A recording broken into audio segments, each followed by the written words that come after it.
Hapim seancën plenare në bazë të nenit 30 të rregullores. Ju njoftoj rendin e ditës. Projekt vendim për shkarkimin e kryetarit Kuvendit të Shqipërisë zotit Niko Peleshi.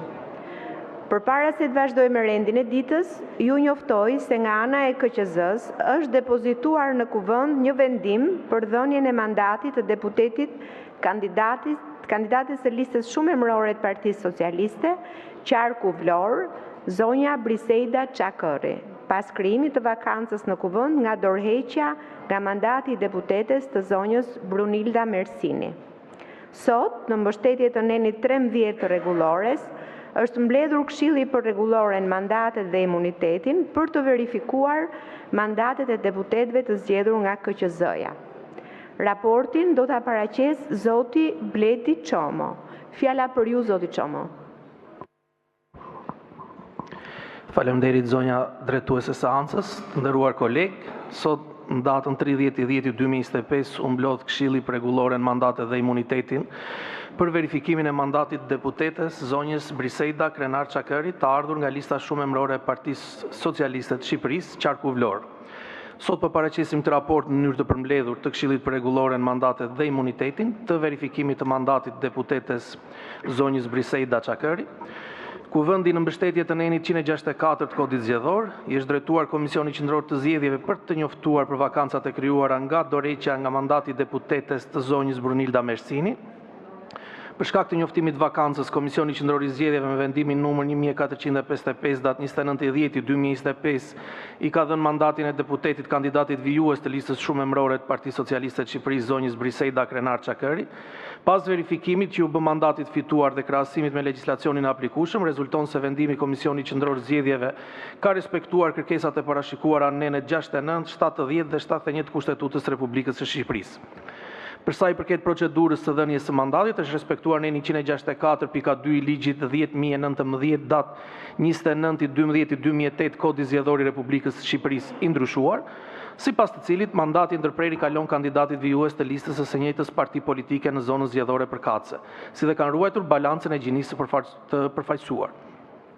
Në konkluzion, sa më sipër, Këshilli vlerësoi se deputetja zonja Briseida Krenar Çakëri nuk rezulton të ketë asnjë paligjshmëri në zgjedhje që ta pengojë atë për të bërë betimin në seancë plenare.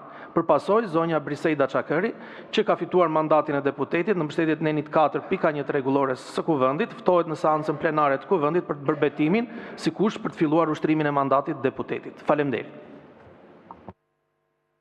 Faleminderit zoti Çomo. Në mbështetje të nenit 72 të Kushtetutës dhe nenit 4.1 të rregullores së Kuvendit, ftoi deputeten e re për të bërë betimin. Në mbështetje të nenit 4.3 të rregullores së Kuvendit, do të lexoj tekstin e betimit, ndërsa zonja Çakëri do të ngrihet në këmbë dhe do të deklarojë betohem. Betohem në nderin tim se do të kryej me ndërgjegje detyrën si deputet i popullit në Kuvend. Do të përfaqësoj dënjësisht popullin, do të bindem Kushtetutës dhe ligjeve, do të mbroj lirinë dhe pavarësinë e Shqipërisë, do të respektoj dhe do të mbroj të drejtat dhe liritë e shtetasve dhe do të punoj me të gjitha fuqitë e mia për përparimin e atdheut dhe mirëqenien e popullit tim. Zonja Çakëri? Betohem. Urime dhe punë të mbarë.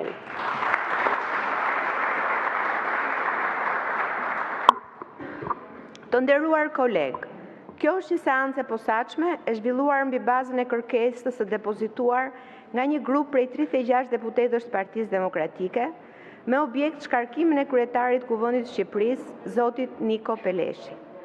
Në këtë seancë do të prezantohet kërkesa dhe raporti i pakicës parlamentare, si dhe raporti i shumicës parlamentare.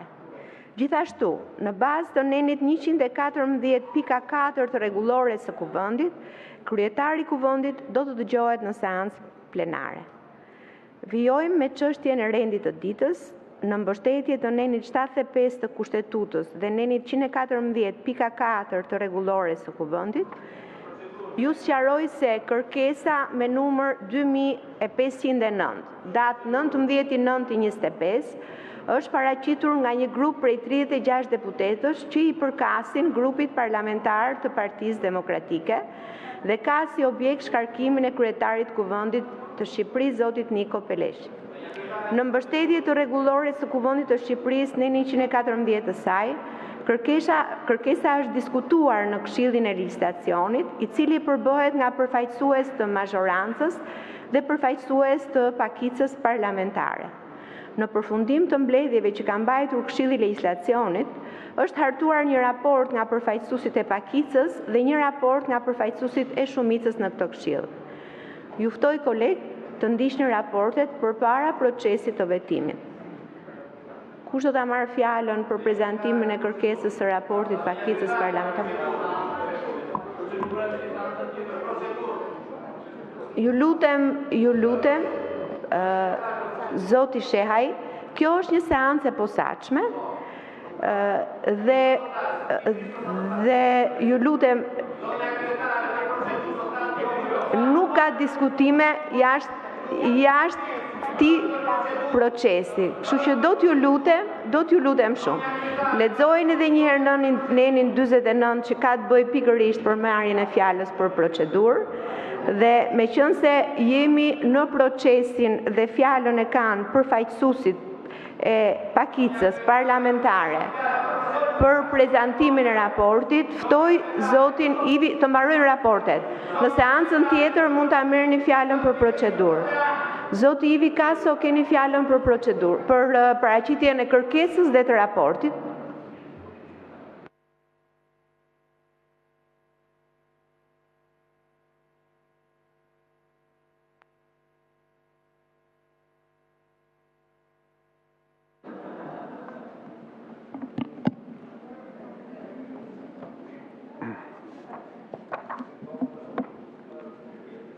Faleminderit zonja drejtuese seancës, të nderuar qytetarë që na ndiqni, të nderuar kolegë deputet. Sot nuk jemi këtu në një seancë me renditë të zakonshëm dhe të thirrur për të bërë një debat të zakonshëm. Jemi këtu për të adresuar dhe për t'i dhënë zgjidhje një situate në të cilën Kuvendi i Republikës Shqipërisë, institucioni që duhet jetë zemra pulsante e demokracisë, pasi sovrani i ka deleguar përfaqësimin, por rrezikon të kthehet në një institucion formal, pa zë, pa autoritet dhe pa dinjitet.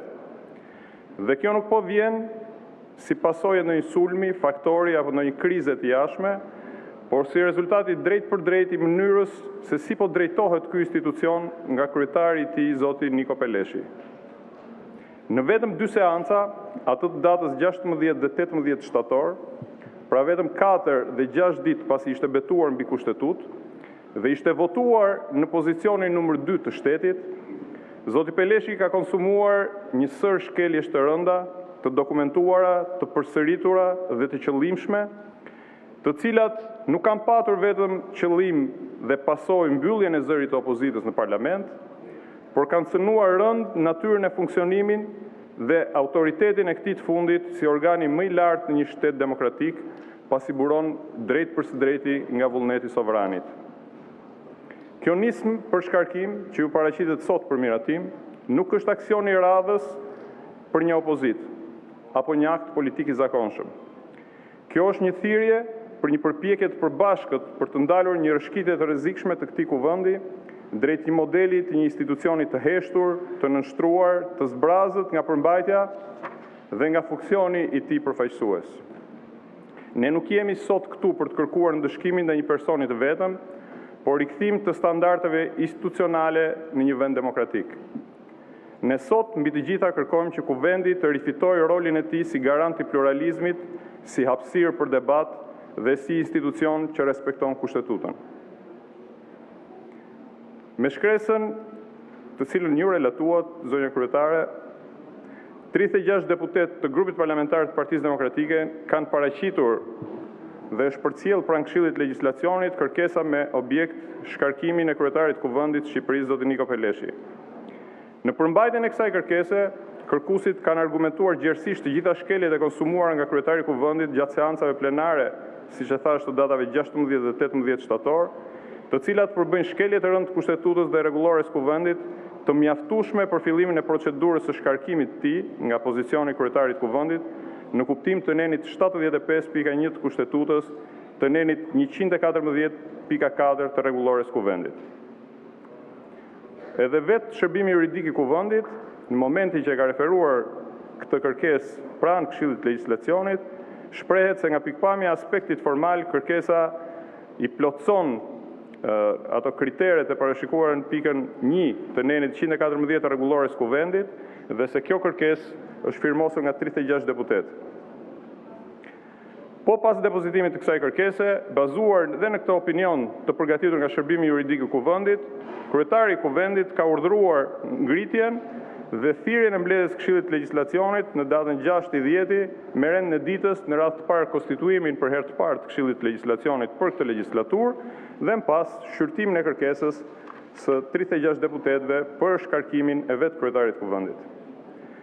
Këshilli i Legjislacionit ka zhvilluar 2 mbledhje për shqyrtimin e kërkesës 36 deputetëve të Parlamentit të Republikës Shqipërisë, po përfaqësues të grupit parlamentar të Partisë Demokratike, në cilën janë debatuar argumentat dhe shkaqet ligjore të cilat motivonin këtë grup kërkuesish për të kërkuar shkarkimin e kryetarit të Kuvendit të Shqipërisë.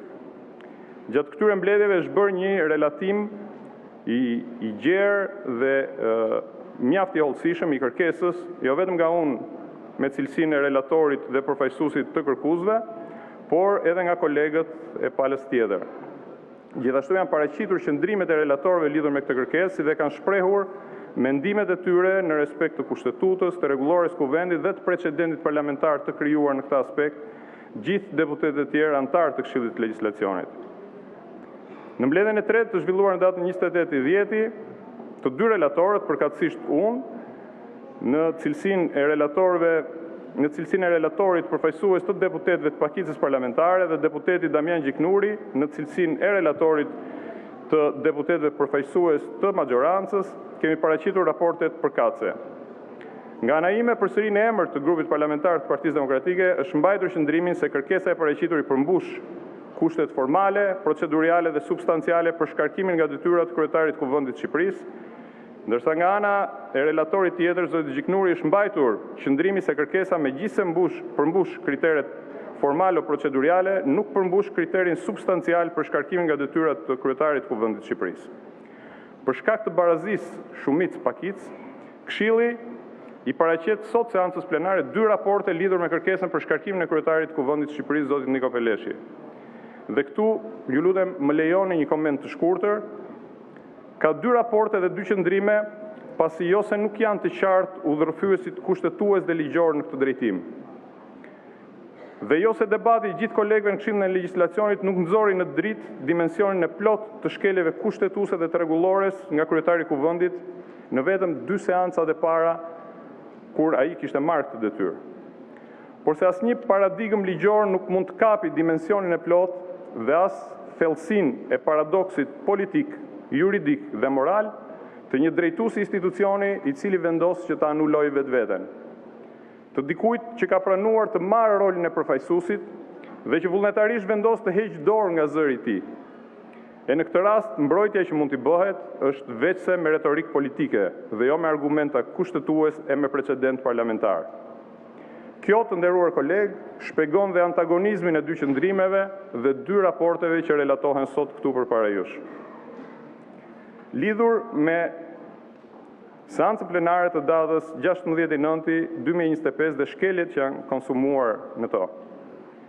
Kryetari i Kuvendit Niko Peleshi me urdhrin nr. 1 datë 15/9/2025 ka njoftuar mbledhjen e Kuvendit në seancë plenare në datën 16/9/2025 në orën 10 me rend dite miratimin e procesverbaleve të seancave plenare të datës 12/9/2025, njoftime, zgjedhjen e nënkryetarëve të Kuvendit, projekt vendim për zgjedhjen e sekretariateve të Byros Kuvendit dhe projekt vendimi për përbërjen e Byros Kuvendit. Po ashtu në të njëjtën ditë në të njëjtën orë, kryetari i Kuvendit me urdhrin nr. 2 ka njoftuar mbledhjen e Kuvendit në seancë plenare, po në të njëjtën ditë në orën 17 me rend dite projekt vendim për zgjedhjen e kryesive të komisioneve të përhershme të Kuvendit.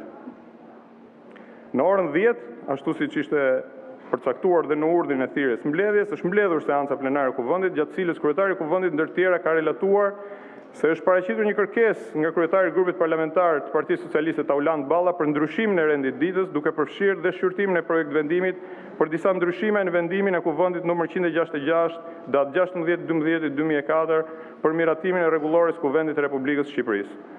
Po ashtu, kryetari i kuvendit ka relatuar dhe një kërkesë paraqitur nga 30 deputet të grupit parlamentar të Partisë Socialiste për shqyrtimin me procedurë të përshpejtuar të projekt vendimit për disa ndryshime në vendimin e kuvendit numër 166 datë 16/12/2004 për miratimin e rregullores kuvendit të Shqipërisë të ndryshuar.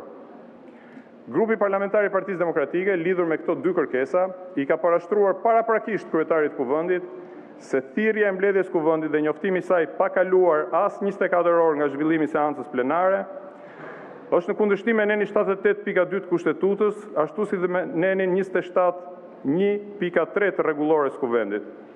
Kjo e fundit parashikon se thirrja e mbledhjes kuvendit dhe njoftimi i rendit ditës bëhet publik si rregull 7 ditë përpara, por jo më vonë se 2 ditë përpara datës së caktuar për seancë plenare. Në këtë kuptim, duke qenë një mbledhje thirrur në kundërshtim me rregulloren, ajo nuk mund të prodhojë asnjë pasojë. Po ashtu, lidhur me shqyrtimin e projekt vendimit me procedurë të përshpejtuar, opozita ka sjellë në vëmendje se sipas nenit 83.2 të Kushtetutës, ashtu dhe nenit 28.4 të rregullores, shqyrtimi nuk mund të fillojë pa kaluar një javë nga data e paraqitjes kërkesës në seancë plenare. Megjithatë, kryetari i kuvendit ka vijuar me hedhjen e dy kërkesave në votim dhe me shumicë votash ka vendosur miratimin e tyre. Pas miratimit dy kërkesave, kryetari i kuvendit ka njoftuar thirrjen e mbledhjes së Këshillit për Rregulloret, Mandatet dhe Imunitetin për shqyrtimin e projekt vendimit për disa ndryshime në vendimin e kuvendit numër 166 dhe mbledhjen sërish të kuvendit në orën 12:30 për vijimin e shqyrtimit dhe miratimit të projekt vendimit. Gjatë mbledhjes Këshillit për Rregulloren, 5 anëtar, deputet të grupit parlamentar të Partisë Demokratike, kanë parashtruar se këto ndryshime, përveç se bëhen në mënyrë të njëanshme, duke shkelur për herë të dytë traditën e miratimit me konsensus ndërpartijak, shkelin në mënyrë flagrante dispozitat e Kushtetutës dhe rregullores kuvendit, të cilat rregullojnë mënyrën e thirrjes dhe njoftimit të mbledhjes kuvendit, ashtu dhe shqyrtimin e projekt vendimeve me procedurë të përshpejtuar jo më herët se një javë nga depozitimi. Pas rifillimit të seancës plenare, deputetët e grupit parlamentar të Partisë Demokratike kanë parashtruar sërish qëndrimin e tyre sa i përket shkeljeve të Kushtetutës dhe rregullores kuvendit. Kryetari i kuvendit ka njoftuar se për projekt vendimi për disa ndryshime në rregulloren e kuvendit nuk do të ketë diskutime, çka sërish është kontestuar nga deputetët e opozitës si shkelje e nenit 75.2 e Kushtetutës, e lexuar kjo së bashku me nenet 46.1, 48.1 dhe 117 të rregullores kuvendit, pasi i mohohet e drejta e fjalës deputetëve që dëshirojnë të diskutojnë rreth ndryshimeve të propozuara. Edhe ky qëndrim është injoruar nga kryetari i kuvendit, i cili ka vijuar me votimin dhe miratimin e projekt vendimit për disa ndryshime në rregulloren e kuvendit. Lidhur me seancën plenare datës 18/9/2025, në mbështetje të nenit 97 të Kushtetutës dhe nenit 110 të rregullores kuvendit, me urdhër të kryetarit të kuvendit më datë 18/9/2025 ora 10, gjithashtu është thirrur seanca plenare me rendite për miratimin e programit politik dhe përbërjes së Këshillit Ministrave. Në përputhje me Kushtetutën dhe rregulloren e kuvendit, deputetët e opozitës ishin prezent në sallë për të ushtruar detyrën e tyre kushtetuese dhe për të diskutuar mbi programin politik dhe përbërjen e Këshillit Ministrave. Sipas nenit 110 të rregullores kuvendit, programi politik i Këshillit Ministrave dhe përbërja e tij paraqiten në kuvend nga kryeministri. Kryetari i kuvendit i dha fjalën kryeministrit, i cili pas disa minutave diskutim mori rolin e kryetarit të kuvendit, ndërpreu fjalën e tij dhe ja kaloi fjalën ministres virtuale Diella në kundërshtim të hapur me rregulloren e Republikës së Shqipërisë, me Kushtetutën e Republikës së Shqipërisë dhe rregulloren e Parlamentit të Shqipërisë. Ky veprim që nuk mund të quhet në mënyrë tjetër përveç se veprim prej Karagjozi dhe që cënoi rëndësinë kushtetuese të seancës plenare të datës 18/9/2025, u kundërshtua nga deputetët e opozitës përmes një veprimi që nuk shkel etikën parlamentare dhe që është formë reagimi që përdoret në të gjithë parlamentet e vendeve demokratike, siç është edhe rasti i seancave të fundit të Parlamentit Evropian, kur eurodeputetët pas refuzimit të kërkesës tyre për 1 minutë heshtje, kanë përplasur duart mbi tavolinat e tyre të punës si një formë demokratike reagimi. faktin që kryeministrin për fatkeq nuk e mbajnë më nervat dhe që është i lodhur ose nuk do që të përballet me debatin parlamentar, nuk mund të nënkuptoj kurrë që ai të guxoj, të diktoj linjën e sjelljes deputetëve të Kuvendit të Shqipërisë, apo mund të vijë në seancën plenare dhe të sillet siç dëshiron, por në kundërshtim me kushtetutën dhe me rregulloren e këtij parlamenti. Salla e seancës plenare nuk mund të shndrohet nga kryeministri në një teatr kukullash dhe reagimi i opozitës në këtë rast ishte dhe mbetet vetëm në mbrojtje të kushtetutës dhe rregullores kuvendit. Kërcënimi nga ana tjetër i kryeministrit që në nisje të fjalës së tij se deputetët e opozitës duhet të bëjnë apo të sillen siç dëshiron ai, ose ndryshe kryeministri nuk do të lejojë debatin parlamentar, është i papranueshëm dhe cënon në rënd rendin kushtetues të një republike parlamentare. Menjëherë pasi diskutimi i kryeministrit ishte ndërprer jo nga ndërhyrjet e opozitës, por nga një video tallëse e një mesazhi virtual, kryetari i Kuvendit, edhe pse fjala i ishte kaluar më parë kryeministrit që duhet të vijonte me paraqitjen e programit politik, i kaloi fjalën kryetarit të grupit parlamentar të Partisë Socialiste, i cili pasi gjithashtu kërcënoi deputetët e opozitës me heqjen e drejtës për të diskutuar, në përputhje me nenin 49.1 të rregullores Kuvendit, kërkoi 5 minuta ndërprerje të seancës. Kërkesa ishte për çështje të procedurës në zbatim të nenit 49.1, ku parashikohet se për çështje të procedurës fjala jepet menjëherë dhe janë çështjet të procedurës, gjithashtu kërkesat për ndërprerjen ose shtyrjen e seancës plenare dhe të diskutimeve. Pas fjalës për procedurë të kryetarit të grupit parlamentar të Partisë Socialiste, sipas pikës 3 të nenit 49, ku parashikohet shprehimisht se në këto raste, përveç propozuesit që diskuton jo më shumë se 3 minuta, kanë të drejtë të diskutojnë një folës pro dhe një folës kundër, jo më shumë se 2 minuta, secili dhe merret vendim me votim të hapur nga kuvendi me ngritjen e dorës. Kryetari i grupit parlamentar të Partisë Demokratike, zoti Gazmend Bardhi, kërkoi që të diskutonte si folës kundër 2 minuta lidhur me propozimin e bërë. Në kundërshtim me pikën 3 të nenit 49 të rregullores të kuvendit, kryetari i kuvendit nuk ja dha fjalën dhe ndërpreu seancën pa respektuar kërkesat e kësaj dispozite. Dhe në mbyllje të saj u shpreh publikisht se do t'ia jepte fjalën për procedurë menjëherë me rinisjen e seancës. Kërkesa për procedurë gjithashtu ishte regjistruar në sistemin elektronik të Kuvendit të Shqipërisë. Në rinisjen e seancës me një skenar asgjësues për kuvendin dhe të parapërgatitur për të mos lejuar debat parlamentar, në kundërshtim me pikat 1 dhe 3 të nenit 49 të rregullores, në vend që t'i jepte fjalën menjëherë kryetarit të grupit parlamentar të Partisë Demokratike, ashtu siç edhe rregulloria e detyron, kryetari i kuvendit ja kaloi përsëri fjalën kryeministrit për të kundërshtuar këtë mohim të drejtë të fjalës, mohim të së drejtës fjalës, sipas rregullores të deputetëve të opozitës, ende pa e marrë fjalën kryeministri, një pjesë e tyre u ngritën në këmbë për të kërkuar respektimin e rregullores dhe drejtën e fjalës për procedurë që sipas nenit 49.1 rregullores duhet të jepet menjëherë. Në vend që të jepte opozitës të drejtën e fjalës për procedurë, kryetari i kuvendit përsëri i rikaloi fjalën për procedurë kryetarit të grupit parlamentar të Partisë Socialiste, një veprim që bie ndesh me nenin 49 të rregullores, sepse i njëjti person nuk mund të marrë 2 herë rresht fjalën për procedurë.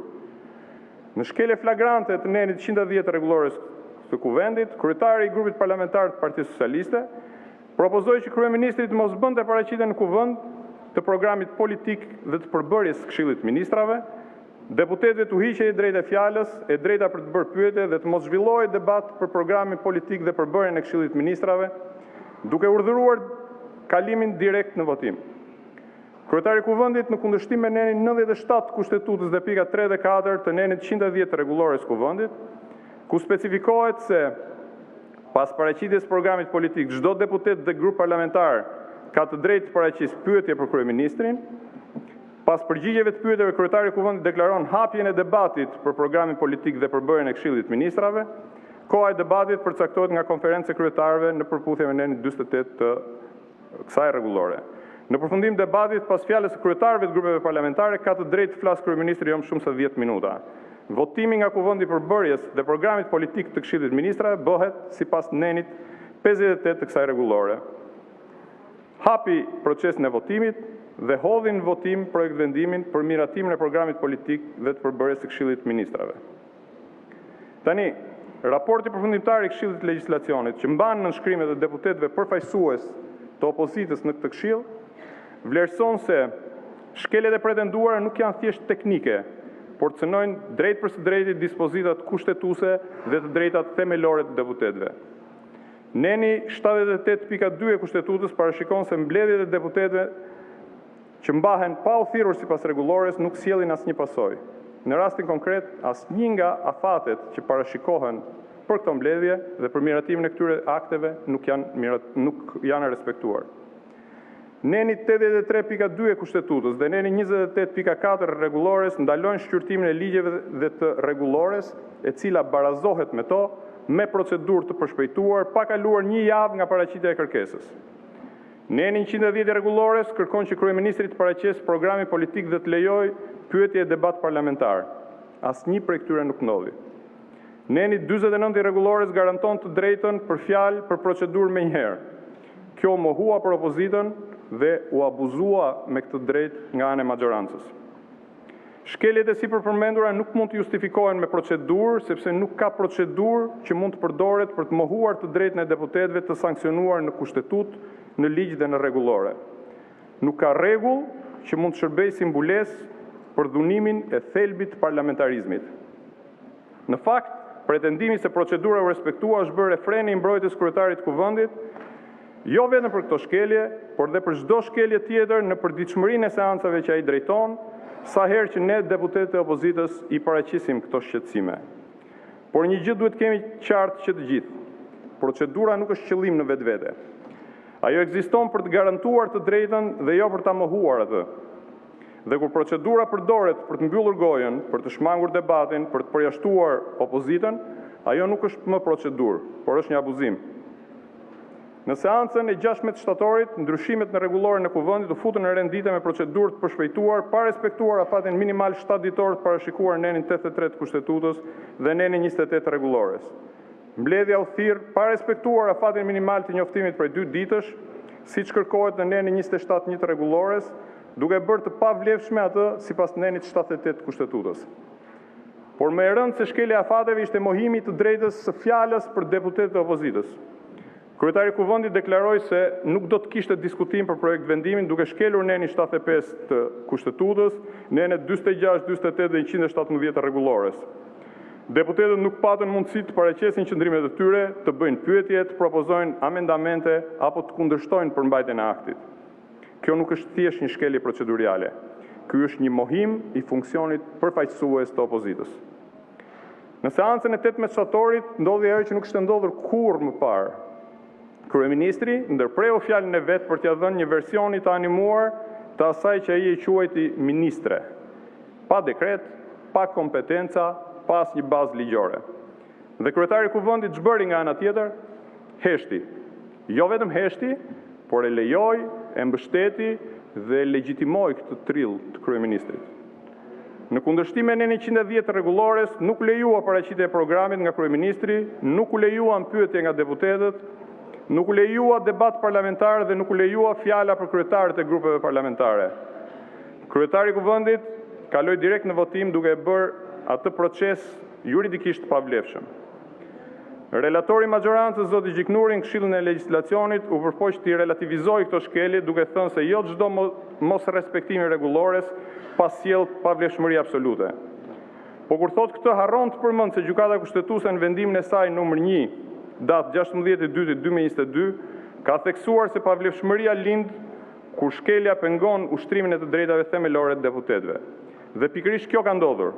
Deputetëve të opozitës ju mohuaj drejta për të diskutuar, për të kundërshtuar, për të përfaqësuar qytetarët që i kanë mandatuar. Tani shkurtimisht pse duhet shkarkuar kryetari i Kuvendit vetëm pak seanca pasi ka marrë detyrën. Mos mërzisni, ju keni dëgjuar raporte më të gjalla. Ç'ke? Aty do arim të arsye, do kënaqesh Olsi, ç'ke? Do kënaqesh. Ti jap dhe me shkrim ti konspektosh pastaj. Atëre, zoti Peleshi në këtë muaj e gjysmë në këtë funksion nuk ka qenë garant i barazisë parlamentare, Dëgjoj Ulsi se të intereson. Nuk ka qenë garant i barazisë parlamentare, ashtu siç duhet të jetë sapo të marrë detyrën sipas nenit 7 të rregullores. Por zgjatimi i vullnetit kryeministrit, ai ka legjitimuar një praktikë të rrezikshme për jashtimin e opozitës nga debati parlamentar. Nga kërkesa për shkarkim dhe nga qëndrimi ynë në Këshillin e Legjislacionit, rezulton se kryetari ka shkelur solemnitetin e seancës ku prezantohet programi qeveritar, ka mohuar të drejtën e opozitës për të përfaqësuar interesin qytetar, ka lejuar që kuvendi të drejtohet me urdhra verbal nga kryeministri duke humbur pavarësinë institucionale, ka shkelur traditën e konsensusit parlamentar në ndryshimin e rregullores, ka përdosur parlamentarizmin duke kthyer kuvendin në një teatër kukullash. Kjo nuk është çështje karakteri ose diskrecion në ushtrimin e detyrës, por një çështje standardi. Ne nuk gjykojmë këtu individin, por modelin e drejtimit që ai ka përqafuar dhe ka imponuar në kuvend. Dhe ky model është i papranueshëm për një republikë parlamentare në mes të Europës. Të nderuar kolegë, kjo kërkesë e bazuar në këto shkelje nuk është thjesht një çështje e drejtimit të një seance. Kjo është çështje e funksionimit të kuvendit si institucion. Është një çështje e respektit ndaj kushtetutës. Është një çështje e mbrojtjes së demokracisë. Sjellja e kryetarit Peleshi nuk ka qenë thjesht pasive duke heshtur, përkundrazi, ai ka qenë aktiv në zbehjen e rolit të kuvendit. Ai ka zgjedhur të jetë zgjatimi i vullnetit kryeministrit dhe kjo nuk ka ndodhur rastësisht, por ka ndodhur sepse ai ka pranuar me dëshirë këtë rol. Nuk ndodh sepse ai nuk e sheh kuvendin si një institucion të pavarur, por si një vegël të ekzekutivit. Në shumë vende të botës, edhe ato me tendenca autoritare, kryetarët e parlamenteve përpiqen të ruajnë një fasadë pavarësie. Dhe nga ana tjetër është krejt e natyrshme që cilido drejtues dhe institucion të ketë tendencën të rrisë dhe të konsolidojë peshën e institucionit që drejton. Por rasti ynë është unik. Kryetari i kuvendit dhe deputetët e majorancës për hir të vërtetës, jo vetëm që nuk kundërshtojnë zhbërjen dhe degradimin e autoritetit të kuvendit, por e përqafojnë dhe me zell të madh madje. Kjo është arsyeja sepse kjo kërkesë për shkarkim nuk është një akt politik i zakonshëm. Është një përpjekje për të ndalur një rrshqitje të rrezikshme drejt një kuvendi të heshtur, të nënshtruar, të zbrazët nga përmbajtja dhe nga funksioni i tij përfaqësues. Sepse nëse opozita nuk ka drejtë të flasë, të kundërshtojë, të debatojë, atëherë nuk kemi më parlament. Kemi një sallë të heshtur ku gjithçka vendoset paraprakisht dhe ku çdo votim kthehet thjesht në formalitet. Tani përpara se ta mbyll, dua t'i drejtoj me një apel personal dhe krejt sinqert kryetarit të kuvendit. Ik përpara votimit dhe jep dorëheqjen. Zgjidh dinjitetin tënd përpara detyrës partisë. Do t'ikësh vërtet pa dinjitet, sepse je ai që ke tentuar të heshtësh opozitën në sallën e sovranit dhe po ashtu të zerosh rolin e parlamentit në demokraci. Do t'ikësh vërtet pa dinjitet, por do të kesh çliruar kuvendin nga drejtimi i kryetari që kur nuk diti ose nuk deshi të ngrihen në lartësinë e detyrës që ajo karrige meriton. Do t'ikësh vërtet pa dinjitet, por të paktën do t'i kthesh drejtimin e kuvendit kryetarit të vetë real, atij që sot drejton grupin parlamentar të Partisë Socialiste dhe është ulur pranë teje. Do t'ikësh vërtet pa dinjitet, por ama do t'u kesh kursyer kolegëve të tu të majorancës poshtërimin e të detyruarit të mbrojnë me vot vetëm 1 muaj e gjysmë pasi të kanë votuar si numrin 2 të shtetit. Sigurisht, unë personalisht nuk kam asnjë iluzion që ju kryetari jeni i lirë ta bëni një gjë të tillë, prandaj në emër të grupit parlamentar të Partisë Demokratike, në emër të qytetarëve që na kanë mandatuar, në emër të respektit për kushtetutën, ligjin, rregulloren dhe të gjitha ato vlera që na bëjnë bashkë këtu në këtë sallë, ju kërkoj të gjithë kolegëve të votojnë pro shkarkimit të zotit Niko Peleshi nga detyra e kryetarit të kuvendit. Le të tregojmë të gjithë së bashku se ky kuvend nuk është dhe nuk mund të jetë peng i vullnetit një njeriu të vetëm. Le të tregojmë sot këtu të gjithë së bashku se demokracia nuk është një dekor, por një aspirat për të cilën ja vlen që të luftohet me guxim për ditë. Ju falenderit. Fjalën për prezantimin e raportit shumicës parlamentare e merr zoti Damian Gjiknuri.